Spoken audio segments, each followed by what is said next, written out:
Hello বন্ধুরা, আমি শুভ্রা রান্নাঘরে বুড়িভোজ চ্যানেলে আপনাদের স্বাগত জানাই। আজকে আমি বানাবো ঠেকুয়া। এটা একটা বিহারের জনপ্রিয় খাবার। সামনেই ছট পুজো উপলক্ষে প্রসাদ হিসাবে এটা বানানো হয়ে থাকে। আর আমরা বাঙালিরাও এই ঠেকুয়াটা খেতে কিন্তু ভীষণ ভালোবাসি। যদি প্রসাদ হিসেবে না পাওয়া যায় তবে এভাবে বানিয়ে নিতে পারেন। বানানো ভীষণ সহজ আর খেতেও কিন্তু খুব ভালো হয়। চলুন তবে রেসিপিটা দেখে নেওয়া যাক।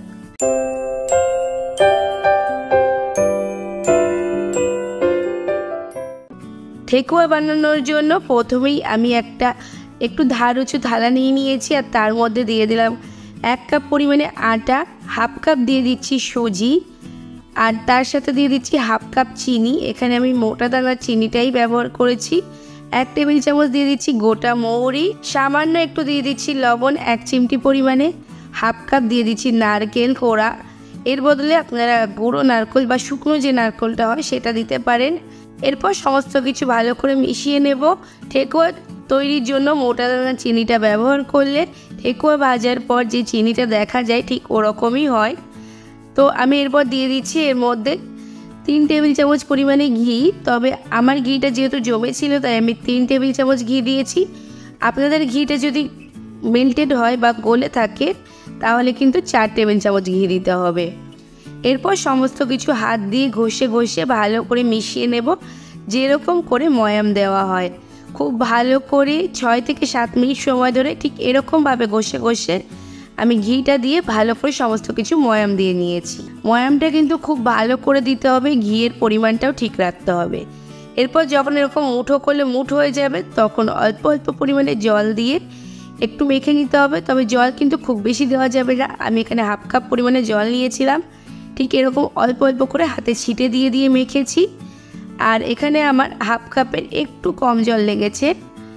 আর দেখুন এরকমভাবেই মাখতে হবে, আর জল দেওয়া যাবে না। এরপর ভালো করে এটাকে একটু মেখে নিলেই এটা আগের থেকে একটু নরম হয়ে যাবে, যেহেতু চিনি দেওয়া আছে তার জন্য। আর এরকমভাবে একটু মেখে নেব 3-4 মিনিট মতো। আর এটা এরকমই হবে, খুব বেশি সফট হবে না বা আটার মতো ডো কিন্তু হবে না, একটু ঝুরঝুরো মতো হবে।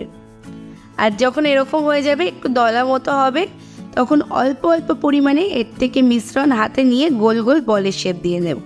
খুব বেশি জল দিয়ে মাখা যাবে না, তাহলে কিন্তু ঠেকুয়ার গায়ে যে ভাঁজগুলো পড়ে বা ক্র্যাকগুলো আসে সেগুলো আসবে না। আর এরকমভাবে বল করার সময় একটু হাতে প্রেশার দিয়ে এরকম ঠেসে ঠেসেই করতে হবে, তবেই ঠেকুয়াগুলো একদম পারফেক্ট হবে।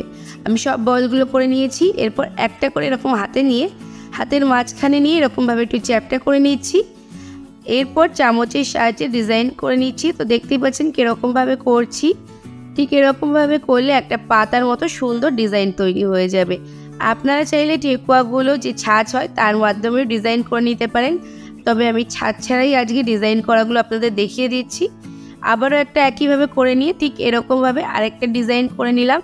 খুবই সহজ। আমি আরও একটা নতুন ডিজাইন দেখিয়ে দিলাম, এছাড়া আরও একটা দেখিয়ে দিচ্ছি। এখানে আমি 3 রকম ডিজাইনের ঠেকুয়া বানিয়েছিলাম। চামচ দিয়ে সহজেই ডিজাইনগুলো বানানো যায়। দেখুন এটা কিন্তু আমি চামচের মাথা দিয়ে করছি আর এরকমভাবে ডিজাইনগুলো করে নিচ্ছি। আপনারা ঠেকুয়া সাজ দিয়ে বানাতে পারেন বা যে কোনোভাবে ডিজাইন বানিয়ে নিতে পারেন। আর তৈরি হয়ে গেছে আমাদের ঠেকুয়াগুলো। এরপর এগুলো আমি ভেজে নেব। কড়াইতে তেল বসিয়ে দিয়েছি। তেল কিন্তু আমার গরম হয়নি, আমি একটুখানি ডো দিয়ে চেক করে নিচ্ছি। দেখুন দেওয়ার পর কিন্তু ফেনা হচ্ছে, তার মানে তেল কিন্তু ভালোভাবে গরম হয়নি। কম গরম তেলেই কিন্তু দিতে হবে, একদম মিডিয়াম থেকেও কম গরম হবে। দেওয়ার পর ঠিক এরকম বুদবুদ বেরোবে সেরকম গরম তেলেই ঠেকুয়াগুলো ভাজতে হবে। প্রথমে আমি ঠেকুয়াগুলো দিয়ে দিচ্ছি। দেওয়ার পর আমি 5 মিনিট ওয়েট করব, একদম লো ফ্লেমে ভাজবো। 5 মিনিট পর যখন তলার দিকটা শক্ত হবে তখন এগুলোকে উল্টে দেব। আর এরকম উল্টে পাল্টে ভেজে নিতে হবে যতক্ষণ না সুন্দর কালার আসছে। 5 মিনিট পর পর উল্টে দেব আর লো ফ্লেমে রেখে ভাজতে হবে। ঠেকুয়া কিন্তু লো ফ্লেমে রেখে না ভাজলে ঠেকুয়াটা শক্ত হবে না, নরম থেকে যাবে। তো লো ফ্লেমে রেখে উল্টে পাল্টে মোটামুটি 15 থেকে 20 মিনিট সময় লেগেছিল আমার একটা ব্যাচ ভাজতে। তো দেখতেই পাচ্ছেন কালারটা চলে আসছে আস্তে আস্তে। এভাবে উল্টে পাল্টে সুন্দর যতক্ষণ না কালার আসবে ততক্ষণ ভেজে নিতে হবে। তবে আমি একটু বেশি ডার্ক করে ভেজেছিলাম, আপনারা চাইলে আরও একটু কম করেও ভাজতে পারেন। আর ঠেকুয়ার গায়ে দেখতেই পাচ্ছেন কত সুন্দর ক্র্যাকটা এসছে, যেটা ঠেকুয়ার গায়ে থাকে।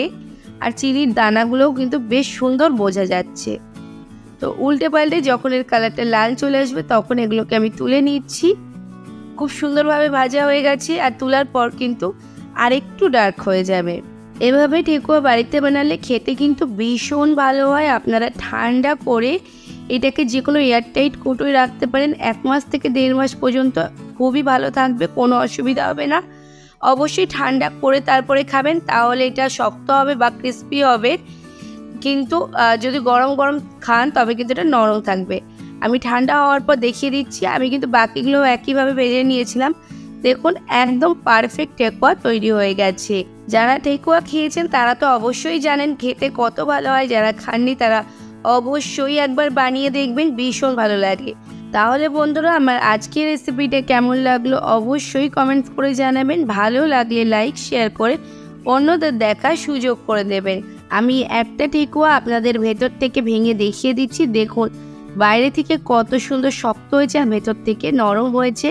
যেরকম ঠেকুয়াগুলো হয় একদম পারফেক্টভাবে হয়েছে। আর যদি এখনও আমার চ্যানেলটাকে সাবস্ক্রাইব না করে থাকেন তাহলে তাড়াতাড়ি সাবস্ক্রাইব করে পাশে থাকা বেল আইকনে ক্লিক করে দেবেন, যাতে পরবর্তীকালে চ্যানেলে যখন নতুন কোনো রেসিপির ভিডিও আপলোড করব সবার আগে আপনাদের ফোনে নোটিফিকেশান পৌঁছে যায়। আজকে এ পর্যন্তই, আবার আসবো অন্য কোনো দিন অন্য কোনো রেসিপি নিয়ে। ততক্ষণ ভালো থাকবেন, সুস্থ থাকবেন।